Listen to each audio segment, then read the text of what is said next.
10 समन जाने के बावजूद मुख्यमंत्री सवालों का जवाब देने को तैयार ना हो, इसका क्या अर्थ है तनुज जी? ये पोस्टर्स लगा दिए थे, दिखा दीजिए एक बार, उसके बाद रोहन जी के पास मुझे जाना है, इसलिए आप लोग का ये मैच अब रुक जाएगा। इसके बाद छोटा सा जवाब दीजिएगा। देखिए, नाम हेमंत सोरेन, उन्होंने पूरा डिस्क्रिप्शन दिया है उनका, कपड़ा भी बताया है, सफेद शर्ट, काला पैंट, पैर में चप्पल है, रंग भी, कद 5 फुट 2 इंच, और फिर लिखा कि वो लापता है। इनाम देंगे 11,000 का, नीचे वाला बैंड हटाएंगे तो दिख जाएगा। 11,000 का इनाम भी घोषित किया अगर कोई मिले। हालांकि अब वो रांची में फिर अवतरित हुए। राज्यपाल तक को एक्शन लेना पड़ा ना, उन्होंने डीजीपी को सबको समन किया, क्योंकि इन कम्युनिकेटो थे उस वक्त हेमंत सोरेन। इसकी गंभीरता को बताइए ना। पोस्टर की राजनीति, और झारखंड मुक्ति मोर्चा ने भी पोस्टर जारी किया हुआ है कि जो साइकेट्रिस्ट भारतीय जनता पार्टी के नेताओं का दिमाग का इलाज करेगा उसको हम भी इनाम देने का काम करेंगे। लेकिन ये गौरव जी को ये बताना चाहिए कि ईडी के पास 2-2 बार मुख्यमंत्री गए। एक बार ईडी उनके आवास में आई, 8 घंटे तो पूछताछ हुई, उसके पहले 9 घंटों तक पूछताछ हुई ईडी के कार्यालय में। मैं उत्तर दे दूं, ये बड़ा अच्छा बात ये तो ये चाहते हैं ना, ये तो ये चाहते हैं कि या तो बीजेपी में आ जाओ, नहीं तो जेल चले जाओ। ये उत्तर रहता है इनका, ये सवाल रहता है। तो झारखंड डरने वाला नहीं है, हेमंत सोरेन जी डरने वाले नहीं है, आपसे नहीं डरेंगे, आपको सुनाई नहीं देगा। अरे जो आपके पास शामिल नहीं होना चाहता है उसको आप डराएंगे, उनको आप धमकाएंगे। ठीक है, अरे मैं लौट रही हूँ आपके पास। रोहन जी, मैं उत्तर दे दूं। नहीं थोड़ा सा रुक जाइए। नहीं गौरव जी, अब रुक जाइए। ना अब रुक जाइए, अब अपनी बारी के लिए वेट कीजिए। रोहन जी से एक सवाल का जवाब देते हैं। रोहन जी, कोई बात नहीं। चारा घोटाला, बिहार का चारा घोटाला कब सामने आया था, कौन से साल में? रफ आइडिया अगर आपको हो, मैं कोई जीके का टेस्ट नहीं ले रही हूं आपका, लेकिन किसके शासनकाल में आया था?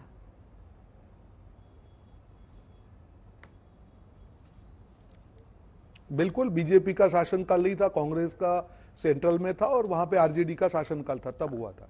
तो फिर रोहन जी, उसी चारा घोटाले में उनका कन्विक्शन हुआ ना, तब आप लोग एजेंसी का दुरुपयोग नहीं कर रहे थे। अब अगर जांच हो तो दुरुपयोग हो रहा है, कैसे सही ठहराएंगे इस लॉजिक को?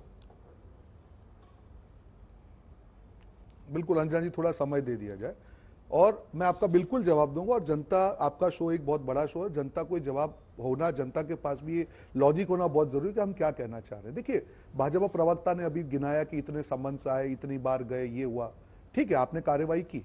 अब मैं उनके ही अभी जो लेटेस्ट में एक उप मुख्यमंत्री बने हैं सम्राट चौधरी जी, ठीक है, उनका एक वीडियो मैं आपके सामने दिखा रहा हूं। ये 9 जनवरी का रिकॉर्डिंग है। उन्होंने सर पे बुरेठा पहना हुआ था। उन्होंने ये कहा कि जब मैं भ्रष्टाचारी नीतीश कुमार जी को सत्ता से उतारूंगा तब ये मेरे सर से मैं हटा दूंगा। आज कौन सी तारीख है? आज 30 तारीख है अंजना जी। मैं आपको इसलिए बताना चाह रहा हूं कि भाजपा के जो नेता है, जो आज उप मुख्यमंत्री बने हैं, उन्होंने नीतीश कुमार जी के लिए ये शब्द के प्रयोग किए हैं। आप ये पूरी लल्लन टॉप का, ये आप चेक कर लीजिए, आपको हकीकत मालूम चल जाएगी। भाजपा प्रवक्ता को इसका जवाब देना चाहिए कि ये गलत है, अब तो ये उप मुख्यमंत्री बन गए। तो ऐसा कौन सा वॉशिंग मशीन है कि 21 दिन में जो नीतीश जी के खिलाफ बोल रहे थे आज वो साफ हो गए? जो नीतीश जी के खिलाफ उनके ही उप मुख्यमंत्री भ्रष्टाचार के आरोप कर रहे हैं, अब कुछ नहीं होगा। प्रधानमंत्री जी ये कहते हैं कि 70,000 करोड़ का भ्रष्टाचार एनसीपी ने किया, उनके नेता को ये लोग उप मुख्यमंत्री बना देते हैं, फाइनेंस डिपार्टमेंट देते हैं, कोई ईडी की कार्रवाई नहीं होती। ये एग्जांपल मैं इसलिए दे रहा हूं कि भाजपा के नेता, प्रधानमंत्री जी से सबसे बड़े नेता जिस पार्टी के खिलाफ, जिस व्यक्ति के खिलाफ आक्षेप करते हैं, उसके खिलाफ कोई कार्रवाई नहीं होती। नारायण राणे चले गए, हेमंत शर्मा चले गए, बेल्लारी ब्रदर्स चले गए, येदुरप्पा चले गए, मुकुल रॉय चले गए, जो भी लोग बीजेपी में गए वो जाने दीजिए। छगन भुजबल की फाइल गायब हो गई, उनके पेपर गायब हो गए। गौरव भाटिया जी अच्छे प्रवक्ता हैं, बेचारे रिसर्च करके आते हैं। एक बार छगन भुजबल की फाइल भी पूरा लेके आए थे, उनकी भी फाइल शायद उनके दफ्तर से गायब हो गई होगी। बोले तो बोले, करे तो करे क्या? जिन जिन पे आक्षेप कर रहे थे पार्टी लेती जा रही है, बेचारे बोले नहीं पाएंगे।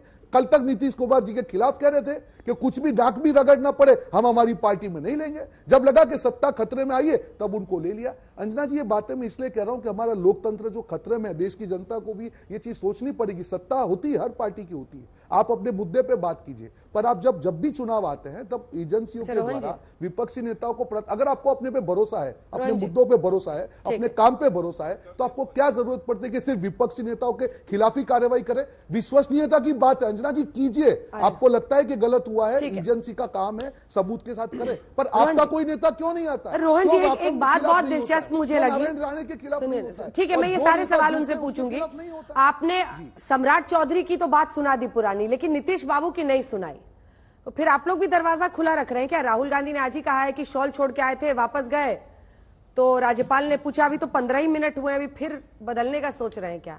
राजीव रंजन जी भी हमारे साथ बैठे हुए हैं। अब नीतीश बाबू पे कोई अटैक नहीं कर रहे हैं राजीव जी, वो सम्राट चौधरी पर कर रहे हैं, फिर कोई दरवाजा तो नहीं खुलने वाला है? देखिए अंजना जी, नीतीश कुमार जी के अलायंस पार्टनर्स पर सवाल खड़े हो सकते हैं।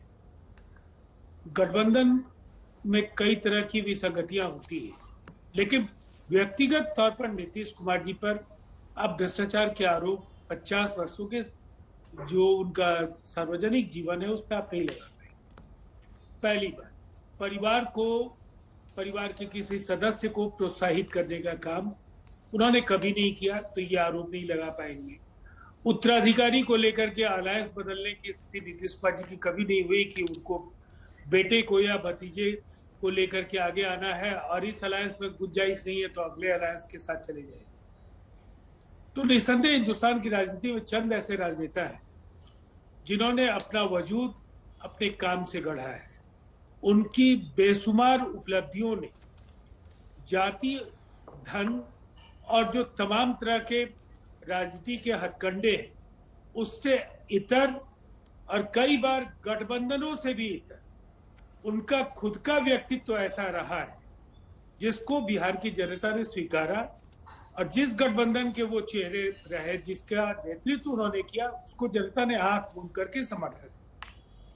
2005, 2010, 2015, 2020 में जो भी चीजें हुई, अलायंस तो उनके चेहरे पर जीता। अब सीटें अगर कम हुई तो निसंदेह उसके कई कारण हैं, और मैं राजीव जी नीति बातों में नहीं जाना चाहता। राजीव जी, अरे मुझे नीतीश बाबू की बाइट आ रही है, मीडिया वाले सामने खड़े थे, उन्होंने कहा सवाल नहीं उठता उनके साथ जाने का। देखिए ना इनके बाबूजी के साथ क्या किया है, तेजस्वी जी को बता रहे थे। तो आज ईडी ठीक एक्शन कर रही है, किसी के बाबूजी के खिलाफ गलत एक्शन कर रही है? देखिए, जब भी हम कुछ कहेंगे तो निसंदेह पहले हमने जो भी कहा उससे जोड़ करके इसको देखा जाएगा, और ये आपको पूरा अधिकार है। लेकिन इस बात को नकारा नहीं जा सकता है कि खुद को नीतीश कुमार की तरह क्यों नहीं बनाते कि आप पर सवाल ही नहीं खड़े।